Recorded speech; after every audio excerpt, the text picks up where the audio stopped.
My family laughed when Mom mocked me as a dropout guard at my sister's graduation. Then, Harvard's black car arrived and proved I was the AI PhD they regretted. I, 25 male. Remember the exact moment I decided my family wasn't worth the mental toll anymore. I was sitting in my MIT dorm room, surrounded by empty Red Bull cans and 3 whiteboards covered in code architecture diagrams. The clock on my desk showed 11:43 p.m. and I'd been coding for 16 hours straight. My eyes burned from staring at the monitor, but the neural network was finally starting to recognize the patterns I'd been feeding it. The call came from a number I recognized instantly. My parents had found out I was leaving MIT through my aunt, who worked in administration. Classic small world stuff that happens when you least need it. I hadn't told them yet because I knew exactly how they'd react, and I wasn't in the mood for another, "Why can't you be more like your sister" lecture. What the hell is this about you dropping out? Dad didn't even say hello. In the background, I could hear my mom's theatrical gasp. "I'm not dropping out. I'm leaving for a better opportunity." I was already mentally checking out of the conversation while monitoring my simulation's progress on the second monitor. The algorithm was 78% complete, which was way more interesting than whatever guilt trip they were about to lay on me. The neural network was learning to predict stock market fluctuations based on social media sentiment analysis, something that actually mattered in the real world. Better opportunity? Mom's voice dripped with that fake concern she'd perfected over the years. "Honey, there's no better opportunity than an MIT degree. What could possibly—" "I've been recruited for a neural network research project with Dr. Abernathy. The work is beyond what I'd be doing in the curriculum for the next 2 years. The silence told me they had no idea what I was talking about. They never bothered to understand what I actually did. To them, computer stuff was one homogeneous blob that ranged from setting up their Wi-Fi to programming military defense systems. I could have told them I was building an AI to solve climate change or developing an algorithm to optimize porn download speeds. The blank confusion would have been identical." Dad cleared his throat. "So, you're quitting school to play with computers? Jesus Christ, son, your sister would never give up like this." Mom added, delivering the final comparison in a lifetime of them. The predictability was almost comforting. At least some things never change. That was it. The last straw in 18 years of being the forgotten kid. "Ellie got knocked up sophomore year of high school and you both covered it up," I said flatly. "But sure, she's the perfect one." "How dare you?" Dad started, his voice turning into that dangerous low growl that used to scare me when I was 8. I hung up, blocked their numbers, and went back to my simulation. The algorithm had reached 82%. Progress, unlike my family relationships. 3 hours later, my phone lit up with Ellie's face. Great. The golden child had been dispatched for damage control. "What the actual fuck, Daniel?" she hissed. "Mom's crying and Dad's having a meltdown. You can't just say shit like that and disappear." "Watch me," I replied, and blocked her too. Then I took the battery out of my phone. Dramatic, maybe, but effective. I turned back to my code, the blue light of the monitor illuminating my dorm room as I continued working on something that actually mattered. We grew up in a cookie-cutter house in suburban Atlanta that looked exactly like every third house in the development. Beige siding, fake shutters, and a 2-car garage that displayed my parents' mediocre life choices. Dad sold insurance to people who didn't need it. Mom taught elementary school and brought home her teacher voice every day, and Ellie was the golden child from day one. Every family photo on the mantle featured Ellie front and center, usually holding some trophy or medal, while I stood awkwardly in the background, looking like I'd been photoshopped in as an afterthought. In our annual Christmas card photos, I was always positioned slightly behind Ellie, like a backup actor waiting for the star to get laryngitis. In the 2012 photo, you could only see half my face because the photographer was so focused on getting Ellie's good side. When I won the state robotics championship in 10th grade, my parents skipped it for Ellie's volleyball game. She was a bench warmer that season and played exactly 4 minutes. They recorded it like it was the Olympics. Meanwhile, I accepted my trophy in an empty auditorium with just my physics teacher clapping politely in the background. I didn't even tell my parents about it until 3 days later when they noticed the trophy in my room and asked if it was for that computer club thing. When I explained what it was, my dad nodded and said, "That's nice. Did you clean your bathroom this week?" The investment difference was obvious and quantifiable. Ellie got private tutoring at $65 per hour when she struggled with basic algebra. I taught myself Python at 13 using library books and YouTube videos on our shitty home internet with a download speed that made dial-up look cutting edge. By senior year, I was getting recruitment emails from top universities. MIT offered a partial scholarship based on the encryption algorithm I developed that got picked up by a tech blog. The blog called it revolutionary and potentially game-changing for data security. My parents called it nice when I showed them the article, then asked if I'd taken out the trash. Ellie applied to the University of Georgia because her friends were going there and the party scene was supposedly epic. Those were her exact words at dinner, and my parents nodded like she'd announced plans to cure cancer. When my MIT acceptance letter arrived, Mom glanced at it and said, "That's nice, honey," before turning back to helping Ellie with her UGA application essays. When Ellie got her acceptance with a partial volleyball scholarship 2 months later, they threw a catered party in the backyard with 50 people. At my celebration, Dad grilled burgers for the 4 of us and said, "Don't get too cocky up there with all those nerds. Most of them wash out by sophomore year." Mom reminded me to be practical since not everyone makes it through programs like that, and maybe I should keep community college as a backup plan. Meanwhile, they'd already bought Ellie UGA merchandise, were planning campus visits, and had started a dorm essentials shopping list that included a $300 comforter set. Mom spent 6 weekends in a row hunting for the perfect desk lamp for Ellie's dorm. The crazy part? I wasn't even surprised, just numb to it. Like watching a movie I'd seen too many times to be emotionally invested in anymore. I'd reached the point where their favoritism was so transparent it was almost fascinating from a psychological perspective. After leaving MIT, I moved into what was basically a closet with a toilet in Cambridge. $1,800 for 350 square feet. The place smelled like the previous tenant's curry experiments, and the neighbors fought at 3 a.m. regularly, but it had high-speed internet and was close to the lab where Dr. Abernathy's team worked. My apartment included a shower that ran either scalding hot or Arctic cold with nothing in between, a kitchenette where you couldn't open the fridge and the cabinet at the same time, and a mattress on the floor that I picked up from a guy on Craigslist, who had definitely murdered someone on it. My only real friend through all this was Zach, a CS guy who dropped out a year before me to join a startup that was either going to make him a millionaire or bankrupt him by 30, probably both. He had the kind of manic energy that either builds empires or ends up with restraining orders. When I told him my plans, he didn't judge, just asked what equipment I needed and helped me move out of the dorms. The first month was brutal. I lived off ramen, microwave burritos, and enough energy drinks to make my piss glow in the dark, lost 15 pounds of what little muscle I had, and probably gained several vitamin deficiencies that'll come back to haunt me when I'm 40.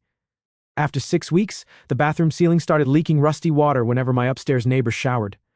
Landlord's solution, a bucket and a promise to look into it that was about as reliable as a political campaign promise. I set up my most expensive equipment on the opposite side of the room and accepted that Mold was my new roommate. Named him Gary. Gary the Mold was more supportive than my actual family and required less maintenance. Zach would stop by with groceries, finding me in the same position I'd been in 12 hours earlier, surrounded by empty protein bar wrappers and coffee mugs growing their own ecosystems. I think one of them was developing sentient life faster than my AI project was progressing. "Dude, when's the last time you showered? You smell like you died last week and no one's found the body yet." "What day is it?" I'd reply without looking away from my screens. One night during a 40-hour code marathon, I hallucinated that my keyboard was melting and the characters were crawling up my arms. Zach found me passed out face down on my desk the next morning and dragged me to the shower fully clothed, turned on the cold water, and refused to leave until I ate an actual meal. The cold shower was actually an improvement over my normal shower temperature options. "You can't revolutionize AI if you're dead," he said. "Also, you're 2 days away from scurvy. When sailors in the 1700s are eating better than you, it's time to reconsider your life choices." The irony wasn't lost on me. I'd left my family to prove I could make it on my own, and here I was, barely functional without Zach making sure I didn't accidentally kill myself through neglect. But there was a difference. Zach was helping me because he genuinely cared, not because he expected anything in return. Between the sleep deprivation, malnutrition, and cognitive strain of the research, I lost track of time. Days blurred together in a caffeine-fueled haze. I'd work until my vision blurred, pass out for a few hours, then start again. Dr. Abernathy had to implement a mandatory no one in the lab between 2 a.m. and 6 a.m. policy after he found me asleep under my desk for the 3rd time in a week. "Your brain's not a sprint engine, it's a marathon runner," he told me, confiscating my lab key. Even Tesla had to sleep sometimes. Tesla was celibate and, yeah, talked to pigeons. Not my career blueprint. And died alone, surrounded by said pigeons. Not the example you want to follow, son. Despite the conditions, the work was exhilarating.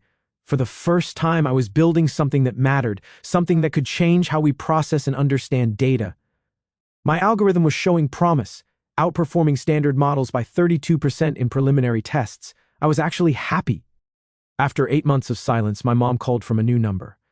I half expected her to start speaking in code words about the package and the drop. "It's Christmas, Daniel. Families should be together at Christmas." Her voice had that martyred tone she used when playing the sacrificing mother. I almost hung up, but something stopped me. Maybe the 2 cans of Monster I'd just chugged, or maybe the fact that I'd been talking to my rubber duck debugger for so long I was starting to hear it talk back. Either way, I agreed to come home for 2 days. It was a mistake on par with Microsoft's Clippy. Zach drove me to the airport.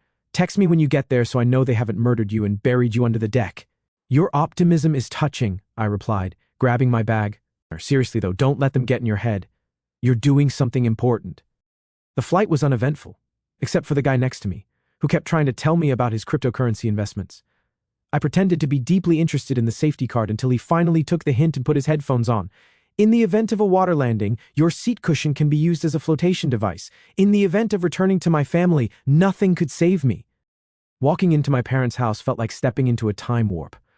Nothing had changed except there were even more photos of Ellie on display. It was like walking into a shrine dedicated to the cult of mediocre sister achievements. New additions included photos of Ellie at what appeared to be a sorority formal and Ellie with her new boyfriend, a guy who looked like he'd been generated by an AI programmed to create generic fraternity guy number 7. My mom hugged me, making a show of how much she'd missed me.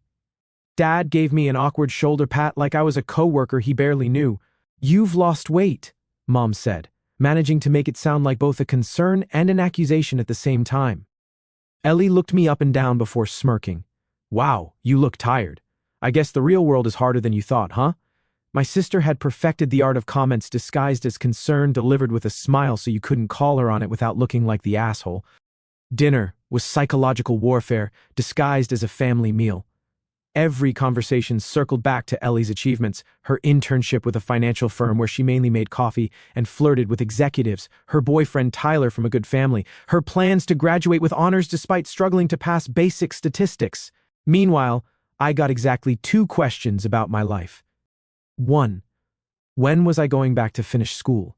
Asked with the tone of, when are you going to stop being a disappointment? 2. Was my apartment safe? Because clearly Boston was a war zone compared to the mean streets of suburban Atlanta. The breaking point came when Mom brought out a photo album, not just any album, a custom leather-bound collection titled Ellie's Journey, chronicling her college experience so far. Look at her orientation week. And here she is at her first college formal with Tyler. Doesn't she look gorgeous? Oh, and this is when we visited for Parents' Weekend. There was a separate section for her volleyball achievements, including photos from games my parents had traveled to see, games that had happened during the same months I was setting up my research and living off packet noodles, because I couldn't afford groceries. They'd driven 6 hours to watch Ellie sit on a bench and cheer occasionally, but couldn't be bothered to check if I was literally starving in Boston. "Mom, no one wants to see all these," Ellie protested with fake modesty, the kind that's actually fishing for more compliments. She was practically purring. "Nonsense. Daniel wants to see what his sister's been up to while he's been away." Mom's tone sharpened. "Some of us actually stick around instead of playing with computers in some dirty apartment." Ellie snickered. "Yeah, bet those MIT dropouts aren't exactly lining up to hire the other MIT dropouts. What do you guys even do all day?" Mom just gave that smile. "Sweetheart, be nice. Your brother is trying his best with the abilities he has." I got up without a word and walked to the guest room, started packing my bag. My mom followed. "What are you doing?" "It's Christmas Eve." "I'm leaving." "Don't be dramatic. I'm just sharing family photos." I zipped up my bag. Family photos of one family member. "That's not fair. You're the one who disappeared. What am I supposed to do? Pretend I don't have photos of Ellie's life?" I walked past her. Dad was in the hallway now, arms crossed like he was a bouncer at an exclusive club I wasn't cool enough to enter. "Running away again?" he asked, blocking my path slightly. Moving forward, I corrected him. "Your mother put a lot of effort into this holiday. The least you could do is stay through Christmas morning." The least I could do. Interesting phrase. The least they could have done was acknowledge my existence in a meaningful way at any point in the last 20 years. But apparently we were all falling short of expectations tonight. I called an Uber from the front lawn. It was 30 degrees and starting to snow, but standing in the cold was still better than another minute in that house. Uncle Jim came out with my coat. "They're idiots," he said simply, handing it to me. "Keep doing your thing, kid." Uncle Jim had always been the only sane one in the family. He'd made his money in commercial real estate and never married, which made him both the financial success story and the family mystery. My parents alternated between asking him for investment advice and pestering him about why he wasn't settled down yet. "Thanks for being the only normal person in this family," I told him. "Nothing normal about me," he replied with a wink. "Just got good at spotting bullshit early. Ellie's the golden goose, but you're the real deal. They'll figure it out eventually." I doubted it, but I appreciated the sentiment. The Uber arrived, and I left without looking back at the house. As we pulled away, I saw my mom standing in the doorway, one hand over her heart in that practiced pose of maternal suffering. It would make a great Christmas card. By May, everything had changed. My research had been peer-reviewed and validated. Harvard offered me a position that actually paid real money, not just survival wages, but enough to live like a functioning human being. The consulting work had turned into a legitimate career with serious income. I'd upgraded from my murder mattress to a decent futon and occasionally remembered to eat green things.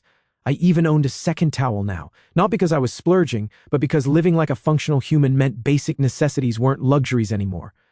Dr. Abernathy, the research director who'd hired me, started introducing me as Dr. Daniel at meetings. When I pushed back, Abernathy just waved it off and said, "I know you didn't defend a thesis, but no one's going to question it after what you built." First time in my life someone gave me more credit than I deserved rather than less. It felt strange, like wearing someone else's clothes. The algorithm we developed was attracting serious attention. 3 major tech companies had made acquisition offers, and the Defense Department had reached out about potential applications. Dr. Abernathy said my approach to neural network architecture was paradigm shifting, which sounded like academic hyperbole until I saw the data myself. We weren't just incrementally improving existing technology, we were building something fundamentally different. I still lived simply, still worked too much, but now I had direction and recognition from people who actually understood what I was building. I'd moved to a slightly better apartment, one where the shower temperature had 3 settings instead of 2, cold, hot, and skin melting. My new place had actual windows that faced something other than a brick wall, and the kitchen was big enough that I could open the refrigerator door without hitting the stove. Pure luxury. Zach's startup had actually taken off, proving that occasionally the universe doesn't completely screw good people. He'd upgraded from his dying Civic to a Tesla he could barely afford but loved showing off, from ramen to ridiculousness. He called our trajectory. He'd swing by my place in his absurdly expensive car, wearing clothes that still had tags on them because he hadn't quite adjusted to having money yet. "Dude, you could afford a way better place now," he'd say, looking around my modest apartment. "I'm investing instead," I'd reply. "Compound interest is more satisfying than granite countertops." The truth was I was saving everything I could, not because I had specific plans for it, but because having financial security was the ultimate screw you to people who thought I'd fail. Every dollar in my investment account was a dollar of independence, of never having to ask for help from people who'd proven they wouldn't give it. Then the gold envelope arrived in the mail like some kind of fancy bomb. It was heavy cardstock with actual wax sealing the back, like we were suddenly living in Downton Abbey instead of 21st century America. Inside was an invitation in flawless calligraphy. "You are cordially invited to celebrate Ellie's graduation from the University of Georgia." No personal note, no acknowledgement of our estrangement, just my mother's handwriting on the envelope and a formal invitation inside. It was the perfect encapsulation of my family dynamics, all appearance, no substance, a beautifully wrapped, empty box. I almost threw it away, but something stopped me. Maybe it was time to show up as myself, not as the failure they imagined, but as the person I'd become. Or maybe I just wanted to see their faces when they realized I hadn't ended up in a ditch somewhere. Zach thought I was insane. These people are emotional vampires. Why go back for more? It's like you're volunteering for psychological waterboarding. "Because I'm done hiding," I said. "And maybe I want to see their faces when they realize the sun they wrote off is now Dr. Daniel. That's either the healthiest or unhealthiest thing I've ever heard you say, Zach replied, shaking his head. I can't tell which. Me neither, I admitted, but I'm going anyway. The day of Ellie's graduation party, I wore a simple blue button-down and slacks. I wasn't there to impress anyone, no Harvard insignia, no visible signs of my success. I wanted them to see me, not my credentials. Zach insisted on dropping me off. Text me if you need extraction. I'll be 10 minutes away pretending to shop at Target like I need more shit in my apartment. The Tesla turned heads as we pulled up to my parents' suburban street. Another time, I might have appreciated the irony of arriving at my sister's celebration in a car that cost more than her entire education. My parents' house looked exactly the same. White brick, perfect landscaping, American flag by the door like they were auditioning for a mortgage commercial. The only difference was the fleet of cars parked outside. Luxury SUVs and sensible sedans belonging to family, friends, and relatives. The backyard had been transformed with fairy lights, catered food stations, and a massive congratulations graduate banner hanging over a professional photo display of Ellie in cap and gown. Ellie was holding court in a white designer dress, surrounded by friends who all looked like carbon copies of each other. Same highlighted hair, same careful makeup, same studied casual poses for the inevitable Instagram posts. They were like NPC characters in a video game, decorative but interchangeable. My mom was playing the proud hostess in a St. John knit suit that screamed suburban wealth. My dad was manning the bar in his country club casual attire, and various relatives I barely recognized were scattered around looking impressed by the spread. The catering included a carving station, a raw bar, and what appeared to be a professional barista making custom coffee drinks. The whole setup probably cost more than my entire emergency fund. For the next hour, I watched the celebration unfold from a distance. People with frozen smiles would stop by my table with carefully curated questions. So, what have you been up to? Any plans to go back and finish school? Living in Boston still? Such an expensive city? I gave vague answers and watched them mentally file me under family disappointment. One aunt kept referring to my work as my computer hobby, like I was building model trains in a basement somewhere. Uncle Roger asked if I was still doing that coding thing with the tone of someone inquiring about a teenage phase they expected me to outgrow. Then my mom clinked her glass for a toast, the universal signal for enforced family bonding. We are so proud of Ellie today, she began, voice carrying across the yard. Full honors, scholarship recipient, and now headed to Morgan Stanley in New York. This is what happens when you commit to excellence and actually finish your education. She looked directly at me. Not everyone's path is so straightforward, of course. Some take detours, some never reach their destination at all. Her smile turned cruel. You dropped out. Maybe you'll make it as a mall security guard. I hear they're hiring people who can't finish things. People clapped, laughing. Ellie beamed. I sat perfectly still. A few more minutes. My phone buzzed with a text from Dr. Abernathy. Cars on the way. Press briefing in 2 hours. Ready? I replied simply, yes. The timing was almost too perfect. If I believed in a higher power, I'd think they had a sense of humor and excellent dramatic timing. 3 minutes later, a black town car pulled up to the curb. Not just any town car, a Mercedes S-Class. The driver, wearing a charcoal suit that cost more than everything in my parents' closets combined, walked directly to me in the backyard. Conversation stopped. Heads turned. The music seemed to fade. It was like a scene from a movie, except instead of the dramatic reunion, it was the dramatic screw you moment. The driver moved with purpose, ignoring the gaping partygoers as he approached my table in the corner. Dr. Daniel, he said loud enough for everyone to hear. Yes, I replied, not bothering to raise my voice. Harvard University's AI research initiative sent me. You're needed for the announcement briefing in 2 hours. I felt every eye in that backyard on me. Could practically hear the mental gears grinding as they processed what was happening. Dr. Daniel, Harvard. Important enough to send a car. Important enough to be summoned to a press briefing. I'm ready, I said, turning to look at my mother. Her face had gone pale, glass frozen halfway to her lips like she'd blue-screened. Ellie stood next to her, mouth slightly open in a pose less flattering than any of her curated Instagram shots. Dad was doing that thing with his jaw that happened when he was trying not to look surprised. I didn't smile, didn't gloat, just nodded once at my parents and walked to the car. Nothing says I've succeeded beyond your wildest expectations, quite like being whisked away by a fancy car in the middle of someone else's celebration. As I slid into the back seat, I caught Uncle Jim raising his glass to me from across the yard. The press briefing was about our breakthrough in neural network architecture and its implications for data security. Nothing I couldn't have rescheduled, but Abernathy understood the situation and had arranged for the university's executive car service as his own subtle middle finger to my family. Sometimes science needs a little theater, he'd told me when I mentioned the graduation party, especially when dealing with people who don't understand science. But wait, it gets better. When I returned to my hotel that night, I had a text message from a number I didn't recognize. "It's your cousin Megan. Got your number from Uncle Jim. Need to talk to you about something important. Can I call you?" I was curious enough to say yes. Megan had always been neutral territory in family politics. Not particularly close to me, but not openly hostile either.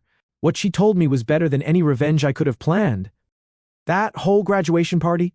It was fake," she said without preamble. "Ellie failed 3 classes this semester. She still has 2 semesters left before she can graduate. Your mom staged that entire thing because all her friends' kids are graduating on time." "Are you serious?" "Deadly. I work in the registrar's office at UGA. Ellie's on academic probation. That Morgan Stanley job? It's contingent on her graduating, which isn't happening anytime soon. They'll yank the offer when they find out.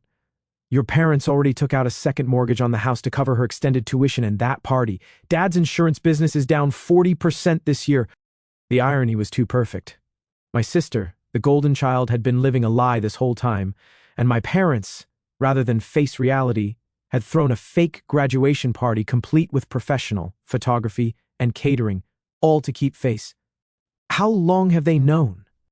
At least 2 months. Ellie got the news right after spring break. Your mom called the registrar's office personally to see if there were any special arrangements that could be made. She tried to donate money to the athletic department to make Ellie's grades disappear. It almost turned into a scandal. It was so pathetically on brand, I couldn't even be surprised. The entire family dynamic was built on illusions: the successful insurance salesman who was actually drowning in debt, the perfect daughter who was actually failing out of college, the disappointed son who was actually revolutionizing his field. "Thanks for telling me," I said to Megan. "You deserve to know. Also, that car thing today? Legendary. Aunt Karen is still having a meltdown about it.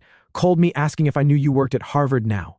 I laughed for what felt like the first time in years. Let her keep wondering." The next morning I had an email from my mother. The subject line read, "So proud of you." The body was brief. "Darling, we had no idea you were doing such important work. Your father and I would love to hear all about it. Also, things have been a little tight lately with Ellie's tuition and the party expenses. If you're in a position to help the family out, we'd be so grateful. Love, Mom." No apology, just a cash grab now that they knew I was successful. The nerve of this woman was truly impressive. I waited 2 days before calling her, just long enough for her to think I might actually be considering it, just long enough for her to start planning how she'd spend my money. "Daniel, I'm so glad you called. We were all so impressed by—" "Cut the shit, Mom," I interrupted. "I know about Ellie." Silence. The kind of silence that has weight and texture. "What about Ellie?" Her voice had that dangerous edge it got when her perfect facade was threatened. "I know she failed her classes. I know she's not graduating. I know the whole party was staged." More silence then. "Who told you that?" "Was it Jim? He's always been jealous of—" "Doesn't matter who told me. What matters is you're still playing the same games, still creating the same false narratives. And now you want my money to fund them. That's not fair. We've supported both our children." I actually laughed. The absurdity was too much. "Supported? You threw a fake graduation party for Ellie that probably cost more than my annual rent while I was eating ramen for months because you couldn't be bothered to help with my apartment deposit. We would have helped if you'd stayed in school. You chose to leave. And now I'm in a position at Harvard while Ellie's on academic probation. Funny how that worked out." I could hear her grinding her teeth through the phone, probably worried about what this would do to her standing in the neighborhood gossip hierarchy. The thought of having to explain to her tennis friends why Ellie wasn't actually working at Morgan Stanley in the fall was probably giving her hives. Her entire identity was wrapped up in having the perfect daughter with the perfect life. The reality didn't fit the narrative she'd been crafting for 2 decades. "So you won't help your family after everything we've done for you?" "What exactly have you done for me, Mom? Name one thing in the last 5 years." The silence told me everything I needed to know. She was probably mentally scrolling through a list of imaginary sacrifices, trying to find one that sounded plausible. Don't contact me again, not for money, not for holidays, not for anything. We're done. I hung up and blocked her new number too. Took about 30 seconds before I got a text from my dad's phone. Didn't even read it, just blocked that one too. This wasn't a negotiation or a discussion, it was a severance. Uncle Jim texted me later that day.